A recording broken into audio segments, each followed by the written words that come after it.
Hi, everybody, and welcome to another Kalicube Tuesdays, Jason's podcast. We have a record number of sign-ups today for Mike Blumenthal. I'm terribly, terribly pleased to have you here, and you get the song, and then we can get started. A quick hello, and we're good to go. Welcome to the show, Mike Blumenthal. As long as I don't have to sing in response, I'm all good. You're free to if you want to. No. Does it. I have nothing, no repost. So. Wonderful. Well, in fact, welcome, and I'm delighted to have you, Mr. All Local All the Time. I really like your taglines. I also like the Google is your homepage, which I cite an awful lot. I say it's your business card because I don't have the what's the word? I don't have the courage to go quite as far as you do. Just as long as you understand what I mean when I say it, right? I don't mean that it replaces your website. I just mean it's the most visible page of any business on the internet. And given that it needs due respect. I agree 100%. What I've found is when I say Google's your business card, marketers get it because they give their kind of cards to people, whereas the homepage concept is slightly more difficult to push. And some people simply don't agree, but the business card, nobody disagrees with me. So anyway, but that's... What's to disagree with the concept that it is the most visible piece of your business in the world, where it shows on Google? I mean, however many times you see them on your website, you're going to see them more on Google just by the nature of the beast, right? So the argument is against it being the most visible one is weak. Right. Okay. Well, I'll bring you along to my arguments with people about that one next time, because you're very good at this and probably a lot better than I am. Anyway, we'll start off with the brand SERP thingy because that's my thingy, and today it's knowledge panel hopping. GatherUp, which is your company. If we show that, I found the knowledge panel for GatherUp, which is delightful and lovely, and the people also search for related entities at the bottom there, and there are 10 more behind that. Terribly, terribly, terribly well focused, it seems to me. And then you click on the parent organization, and you hop to the next screen.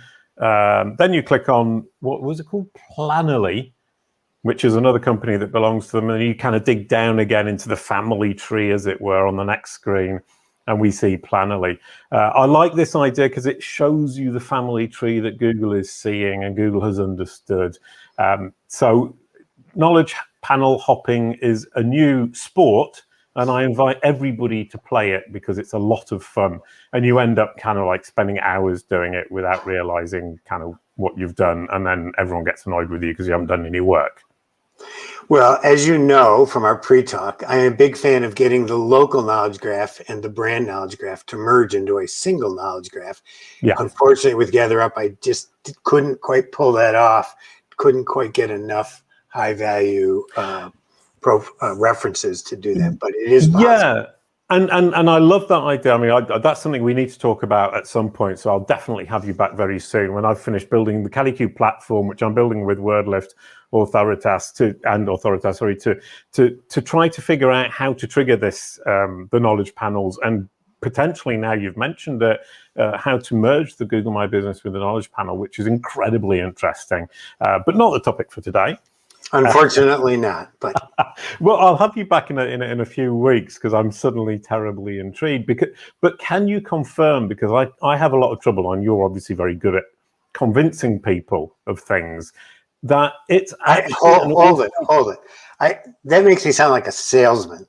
I have strong opinions about things, which I hope are well reasoned. Yep. And I am prepared to defend them and adjust them when reason dictates otherwise. So anyways, go ahead. I didn't mean to suggest you might be a terrible kind of carpetbag salesman person. But the fact that it's so very difficult to actually get the Google Knowledge Graph to understand, accept, and believe, in inverted commas, in what you're trying to communicate to it, and the amount of information you have to get out there, and the amount of corroboration and the consistency of that information, it's a big job, which is why you're saying you don't have the time. Correct. It is a big job, and it's annoyingly complex, and it's beyond, and it is unnecessarily complex. There should be a parent-child relationship that's available to us. We could easily sort of show that it's got a local presence as well as a national presence. And that should be, Google understands that internally, but it should be more accessible and more serviceable, I think the results will be better. Oh, I agree 100%. But my entire career is built on the fact that it isn't so easy. Yeah, Google makes careers this way, right? It's like, there's people who specialize in review spam, and there's people who specialize now in, locations banning. No, you mentioned spam, and what I'm starting to see is knowledge panel spam, where people trigger these knowledge panels and they just cheat their way to it. And what then appears to happen is that they click on claim this knowledge panel. Somebody at Google has a look at it and they just delete it because it's so obviously somebody just cheating and manipulating the system. So knowledge panel spam, potentially a new spammy thing. And maybe you could expand your professional services into that to continue to make a living in the future. Well, not doing the spam, if I might clarify. Either fixing it or reporting it or helping companies deal with it. I'm fixing it is something I'm starting to do, just in the sense that I think people think it's much easier than it really is. And now I'm saying to them, let's build it step by step, because when you do build that, you build this understanding and also a very good online presence that's credible and consistent, and it can't be bad for anybody. So doing it properly is a very good idea from top to bottom. Right. I mean, certainly consistent messaging across all the services you appear on will help Google understand who you are and what you do.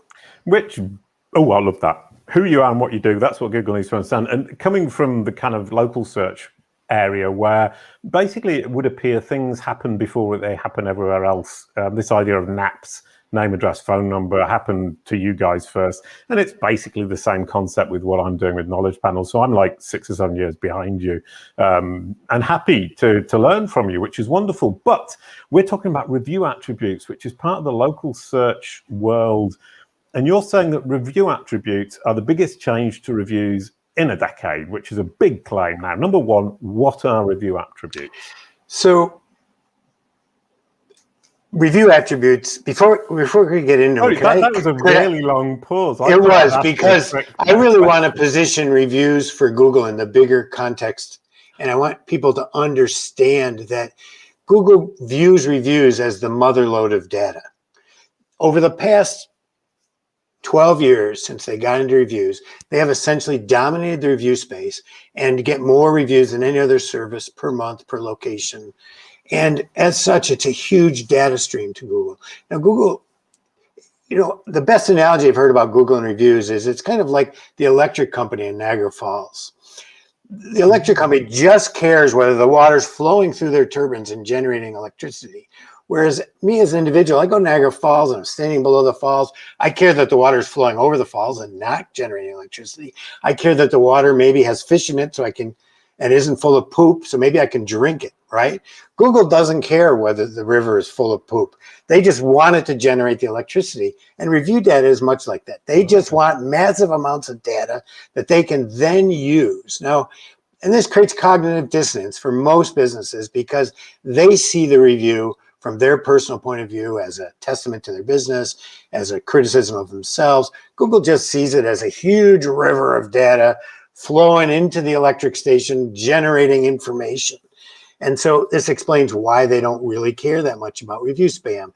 It explains why they're using reviews to gather more data about a business. And that's exactly what review attributes are. It's a way for Google to gather more granular data about a business. So review attribute, for those of you who haven't seen it, there's a long way to get here. I apologize, but I tend to take the long route as I build this argument. But so in any service-based business, starting last April when nobody could see it because reviews were shut off, Google rolled out a feature that not just allows you to give a business 5 stars in a written review, but now if you give them 4 or 5 stars, service business, they will surface 3, 4, or 5 positive attributes. And if you give them 1 or 2 stars, they'll surface 3, 4, or 5 negative attributes about a business, allowing you to create more understanding about their professionalism, their cleanliness, their value, their timeliness.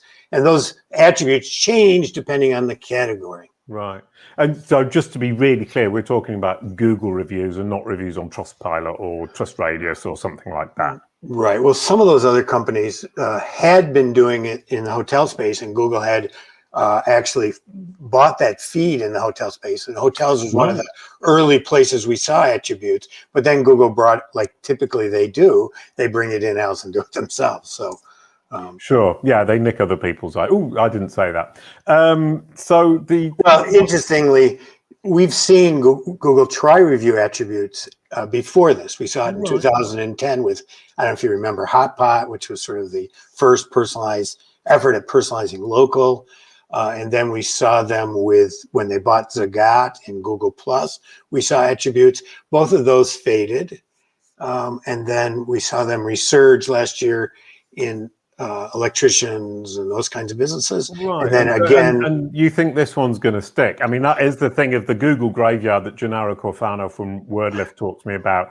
There are all these things in the Google graveyard, and I think we fail to realize there are boatloads of failures and some successes, and we focus on the successes. Is this going to be a success?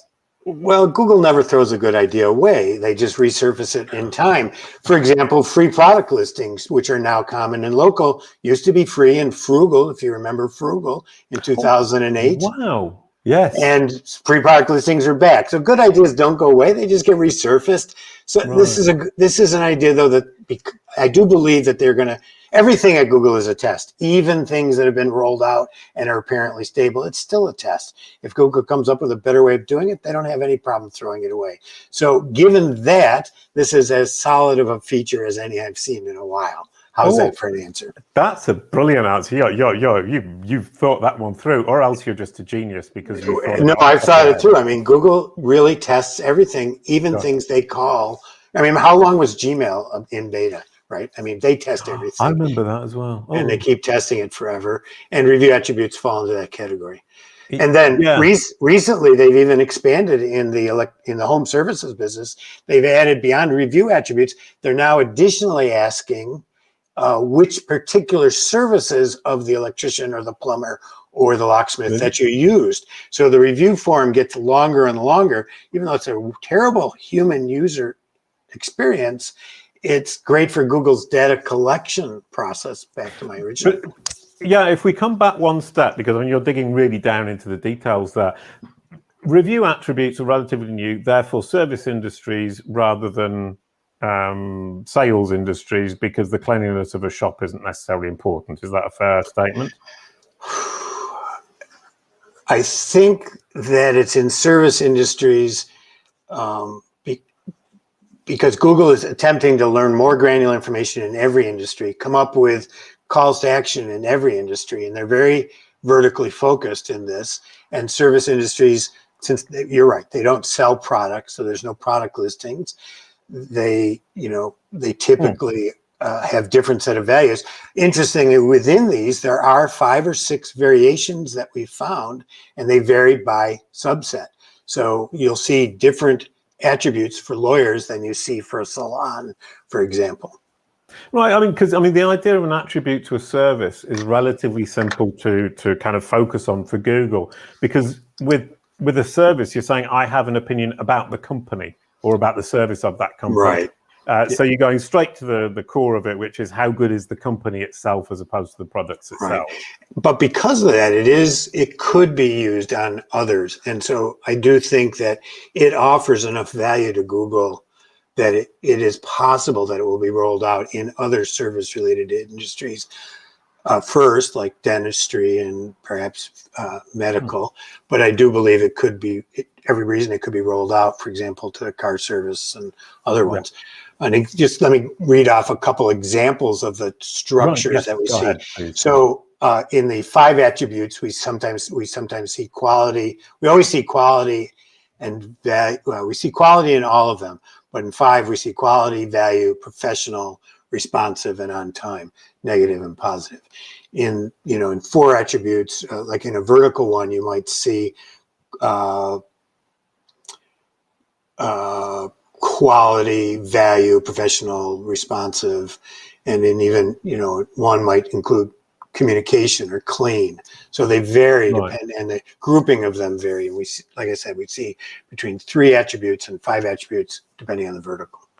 Yeah, I've got my list in front of me, so I'm cheating. I read the thing that you wrote, which is the one that I did see, that reliable. I like I like that idea of reliability. I mean, you've got quality, professional, value, responsive, on time, reliable, clean, and communication.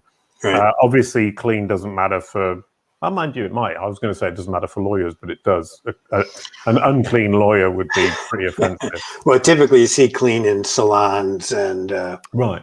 sort of personal services, massage. Right, okay.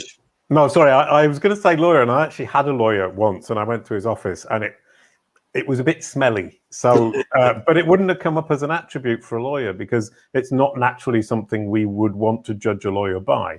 Right there, you're going to see, I think it's value, professional, responsive, reliable, I think and quality are the lawyer ones. Right. Okay. So can you give me a quick list, obviously not an exhaustive list, of the industries or the types of service where this is currently appearing, and then another list after that where it might appear soon?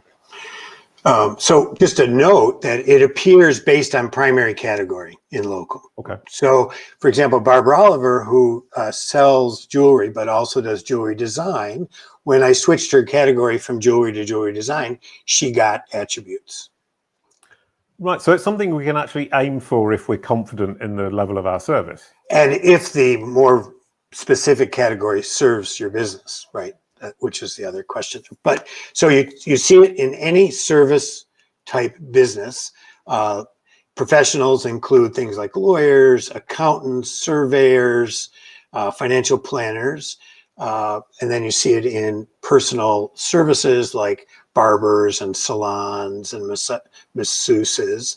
You see it in all the home services, locksmiths, garage door openers, electric, plumbing, heating, air conditioning, all of those. So you see it in anything that tattoo artists, you see it. So where again, cleanliness is a critical question.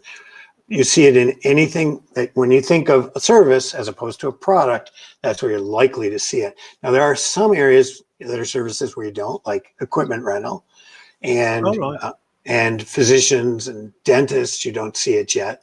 Can you think of a reason why it wouldn't be there yet? I mean, I can think doctors and dentists would be a little bit dangerous, but equipment rental, why not?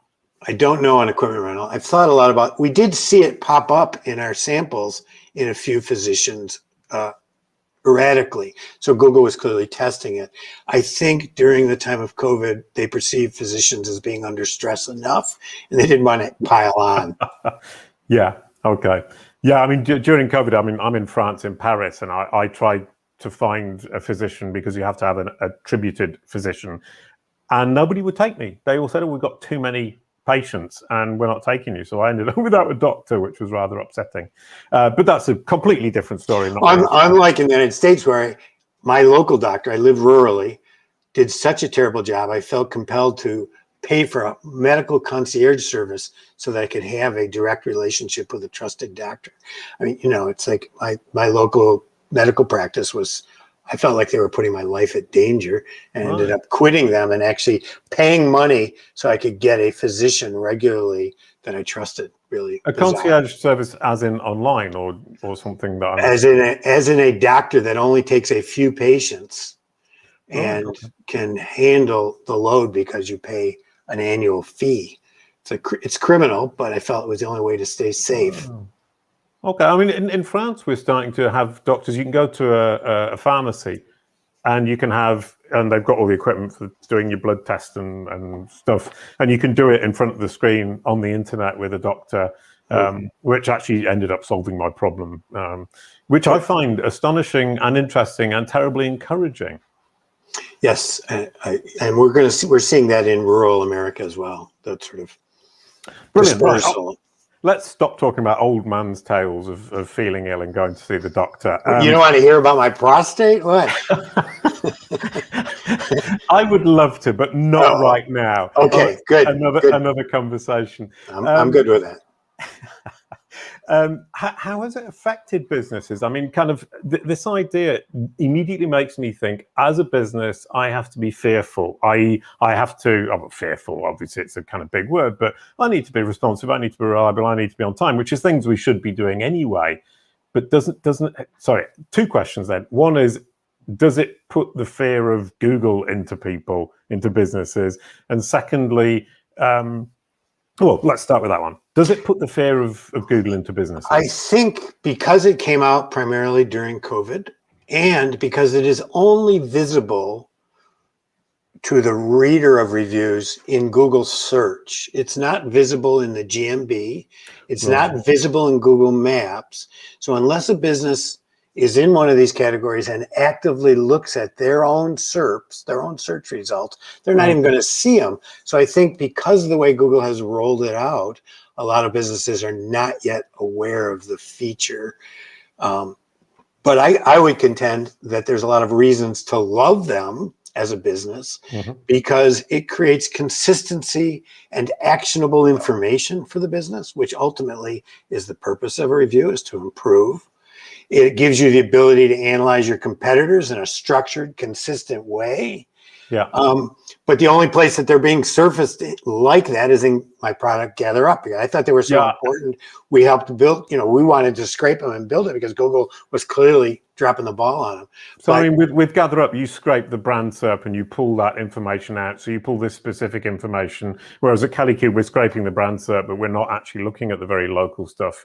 Leave that to the experts, which is what I was trying to say earlier on, in fact, is Google My Business is stuff you know so much more than I do about. That I would rather say to somebody, you want to manage your Google My Business, talk to Mike or Greg. Or Joy, for that matter. Right. All talented people. The industry in local is a very talented group of people that I love working with. And as you pointed out, though, it's the sort of canary in the coal mine of entities. It was the first area where they experimented and implemented entity knowledge graph, and still is a leading edge of that. Bleeding edge of it, right? We see things there often before you see them in the greater brand knowledge graph. Yeah, I mean, I love the guy. I can't remember what his name is, but he was at Amazon, who were bought. He was at Graphic, who were bought by Amazon. That was it. And he said the Google Maps is an active performing knowledge graph that solves geospatial queries that it has never seen before in real time. And that if we look at Google Maps and how that functions, obviously this isn't directly Google My Business, but how that functions, we can understand how the knowledge graph functions. And you have those multiple problems that you don't think about immediately. For example, GatherUp has the parent company that has the child company. And Google is looking at that and it's saying, okay, this is the relationships I can see. That can change over time. And in the case of something like GatherUp, it will change every 4 or 5 years, 10 years, whatever. But in sports, if I look up what's the strike rate of baseball player number 4, I don't know any baseball players. It needs to be right up to date because that's what Google expects. So you have this problem, the knowledge graph needing to update in real time. Yeah, I mean, so Maps is part of the local ecosystem for Google, right? I mean, there's a knowledge graph that then surfaces on whatever surface Google thinks it's appropriate, whether that's a voice interface, whether it's Google Search, whether it's Google Maps. This data then is shared however. But yeah, Maps is a great example and gives Google a huge competitive advantage that, interestingly to me, is not the focus of the antitrust, but it's even more of a closed garden. Google Maps is more of a closed garden than Search is. I mean, Google could probably spin off Maps into its own company and it would probably be fine and yet very few people think of it in an antitrust sense, but it's more of a walled garden than Search is. Right, brilliant. Okay, back to reviews again, because I'm desperately trying to keep on topic because we can do a whole talk about this the next time. I'm available. I loved the article by Bill Slawski, and it was quite a long time ago where he was saying that Google was extracting information from reviews to get the attributes, which is now they're doing it explicitly. And I remember my example has always been looking for a coffee shop with comfy chairs and Wi-Fi. Right. And if I type that into Google, it will pull up usually a review with all those highlighted where somebody said it was a really comfy chair and the Wi-Fi was great. Correct. So the Google patent was updated or written in 2018. It's how, and how Google uses reviews to understand a business. I also wrote a version of it for local at the GatherUp blog. We've known in local for many years that review content was aggregated around the entity, the nouns, the adjectives, the superlatives, the criticisms. And the way that works is and Google doesn't care whether it's a Google review or a third-party review. They look at the review rating. If it's a solid review rating, they analyze all those nouns and attributes in it, and it gets positively associated, counted, and then associated with the entity. And if it's a negative review, it gets disassociated, or subtracted from the value. So let's just take the case of Barbara Oliver again. And engagement rings, she has a lot of mentions of engagement rings in positive reviews. So when you search for engagement rings, in near Buffalo or Williamsville, you'll see her surface, and then Google will surface those reviews in the local finder as what are called by Google justifications. In other words, these are the reasons we are surfacing this result. Or sometimes you see them as a little snippet in, like you mentioned, in the 3-pack, but these are called justifications by Google. In other words, they are showing the user why they're doing that. And and in the case of the local finder, when you drill in, you can see review after review with Barbara Oliver mentioning engagement rings, which they highlight in bold. And that brings me to another couple of questions. One of which is the fact that the Barbara Oliver reviewers mention the product an awful lot increases Google's confidence that that is actually what they provide, which increases presumably the probability that it will come up in the search for those related keywords. So in fact, what we should be doing, there are two things, one of which, this is my new idea. One is get our customers to repeat incessantly what it is we sell or what it is we do. And number two, get them to focus on the quality, professional, value, responsive, on-time, reliable, clean, and communication that we've already have as attributes explicitly, even if we're not necessarily in the situation where they can give those in the explicit sense that you're talking about. Would that be a fair approach for a business? Yes, and we've identified this at GatherUp, and what we did was we built variables into the client that gets uploaded as to what service they used or which person they dealt with. So those variables can be put into the review ask. And what we see is when we include those variables in the review ask, we get them much more frequently in the review content. So you're saying the idea that you served me in the coffee shop and they say, Mike served you your coffee. How did you feel about your coffee? I think, oh, I liked Mike. Exactly. And we built that functionality in GatherUp, and we find that it generates a lot of more reviews about Mike or not liking Mike, whatever. But right. And can you word the request in a way that gets people to say things like the quality was amazing, the professionalism or the cleanliness, or the coffee was great, or I had a comfy chair, or Wi-Fi, whatever? I haven't tried it at that level, but there's certainly, I think you could mention speaking to the value and professionalism as a metric you're interested in. I think people would respond to it. One thing I did notice with my clients, I mean, I don't have very many local clients, but some of them ask for reviews sometimes. And there is a tendency of businesses to ask very yes and no questions. Right. And you ask a question is like, did you like the coffee? And then they write the review and it goes 5 stars, yes. Exactly. I mean, makes no sense. Makes no sense. You need to ask open-ended questions. And this is my wife keeps telling me to stop mansplaining and to ask an open-ended question. You can't ask a yes or no question. I mean, you need to phrase it in an open-ended way so the user can explicate using those words. Right. So you need to ask an open-ended question, but a question that also suggests which direction they might be taking, that encourages them to mention the product and mention these attributes. So from this point of view, the attributes, have you seen an effect, a direct effect on performance within local search for these brands when they've got great attribute ratings, as it were? Not yet, but I haven't tested it extensively. Certainly, I think the attributes, if they're not being used for search fulfillment at this point, I think there's a very high likelihood they will, because as you pointed out, and as we discussed before, every word in a review, Google tabulates, calculates, and adds.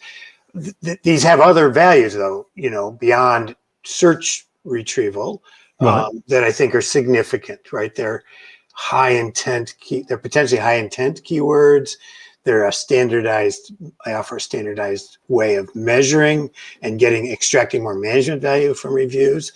I think they can drive content that you could respond to so that you show on those searches. So if you are doing, really providing really good value in your service, every reason, and your competitors aren't, and you can see this and measure it, every reason you should be talking about that on your website, and you're doing well on that organically. So I think it can inform not just your competitive analysis, but your content.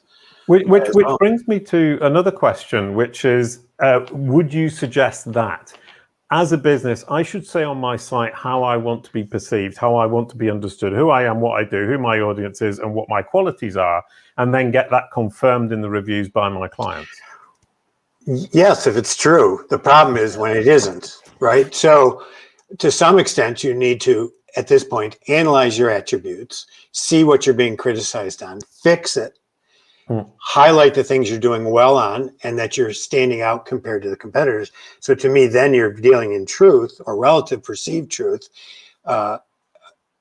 And, because there's, we live in a world in which you are now co-negotiating your reputation with your customers. You no longer totally can say what it is.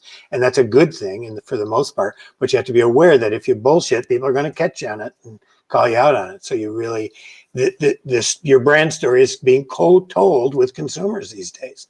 And that's critical to understand. Sure. And your brand story is being told by Google. Or through it's Google's perception of your users or your client's perception of you. Correct. Google's perception of the world's opinion of you. And Google extensive. If you look at if you do a search, for example, on a car dealer, and you look at the new mobile results, they have elevated numerous review sites into the top 6, 7, 8, 9, 10 spots. They've come up with new review summaries of these review sites. So when you look at a brand search in local, in a category that has a lot of review sites, almost every page is a third-party review site with review stars on it. And so your story is being told by Google through the congregation of this content from across the web. And so it needs to be consistent across the web so you don't create cognitive dissonance in the buyer. And this goes back to the attributes. If you're going to make these claims, you want to be sure that they're validated in reality. And you also need to make sure that you're covering all the bases in terms of review platforms. I mean, review platforms are coming, especially in local, more and more to the fore. So you can't just say, well, I'll just throw everybody at Google, make sure those attributes filled in because it's going to give this a big advantage, because on the left rail, all of a sudden, you're going to look like a fool. Exactly. And what we're seeing, though, is a decline of general review sites like Facebook and Yelp, but an increase of Google giving exposure and importance to vertical review sites. So not every industry has vertical review sites. Like insurance in the United States, for example, has virtually no vertical review sites. But some industries like cars and medical have 5 or 10 vertical sites, and those are getting very high visibility in the knowledge graph, in the SERPs, and can combine to tell this brand story. Facebook is basically getting out of the review business. They're going into recommendations. Yelp is taking it on the chin in terms of because of their decline of their markets and the decline of their traffic. So these general review sites have really succumbed to the elephant in the room, which is Google, but the vertical ones are becoming increasingly important. And you're right, you need to be aware of them, which ones show in your industries, and which ones can reinforce your brand story. So, I mean, and you're really looking at this idea of niche. I mean, but the entire Google ecosystem is niching down, as it were. I mean, from the Kalicube brand subs, larger or wider, not larger, it's wider than the local idea. As we look at music groups, events, people, national brands, international brands, local brands, companies, software, any kind of entity. And then when you go into local, you start seeing review attributes. So is this business professional? And as I mentioned before, you start seeing services that they're gathering, and now they're gathering products. So these are all long-term efforts by Google to get more and more granular, down to the point of knowing, what products you sell, what prices you sell them for. Even I saw the other day, if you can use schema to indicate if something's on sale, and Google will highlight that in the SERPs. So we're talking about very, very granular pieces of information, both in terms of these attributes, quality, value, professionalism, cleanliness, timeliness, down to which products you carry and which things people really like, et cetera, which services you provide. I really like that idea, because I mean, I think of a family tree. I mean, I do my experiments on the blue dog and yellow koala, which I talk about all the time on Twitter because it's fun. But the idea of a family tree with a business with a subsidiary, and then the subsidiary has these products, and you've got this factual information that Google's pushing into its knowledge graph, the Google Maps being one, and then these qualitative judgments that are being attached, the attributes that are being attached to these different elements that are factual. So you've got a kind of a question of cumulated public opinion about the facts. Right. Google doesn't really deal in truths, right? But they do view them, the attributes they view as what Bill Slawski called a semantic triple, right? Right. So you have a subject, a predicate, and an object. The subject would be the business entity, the law firm. The predicate would be the value or professionalism. Provides positive, good things. Yeah. And then the object would be the professionalism, responsiveness, whatever. Yeah, good or bad. I think people forget that semantic triples idea is that it isn't object, subject, object. Object, verb, object. It's the object on either side can be a concept or an idea or even an opinion. Exactly. But this allows Google to, with a machine, unambiguously query and reason about these entities, not based on truth, but based on these formulations as they get more granular. Right, yeah. So law firm A is professional. That professional is the entity. And you also have this company provides law services. Law service is also an entity in the sense, I mean, it's a topic. So we've got the topic layer coming into this. I mean, from my point of view, I mean, I love this stuff. I mean, it just sounds like we're talking to a human being.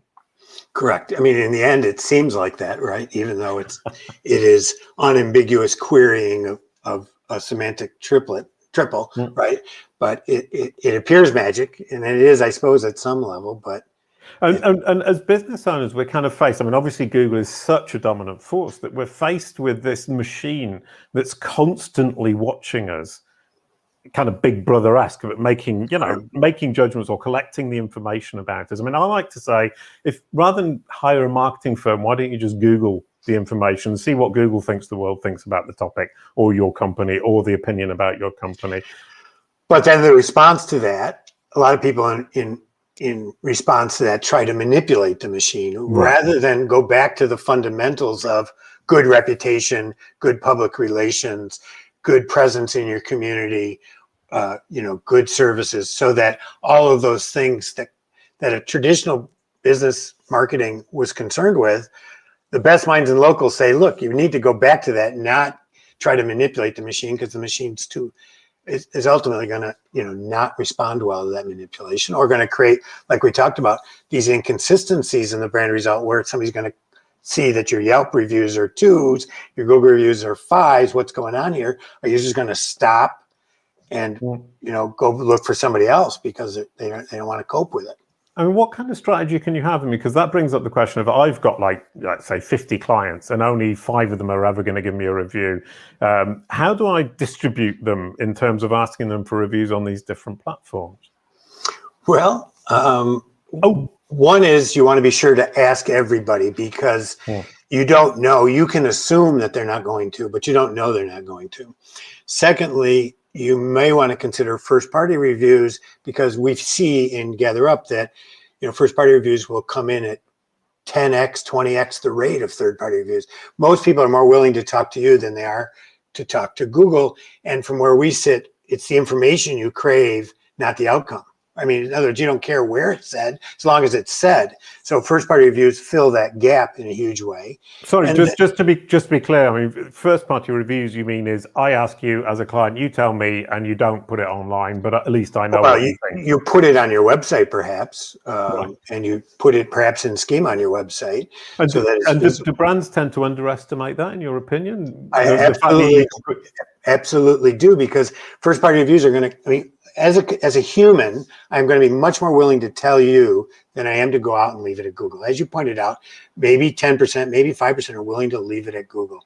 What we see when we do a funnel, we have several funnels. One funnel is ask for first party, then ask for a third party. The other is just ask for third party.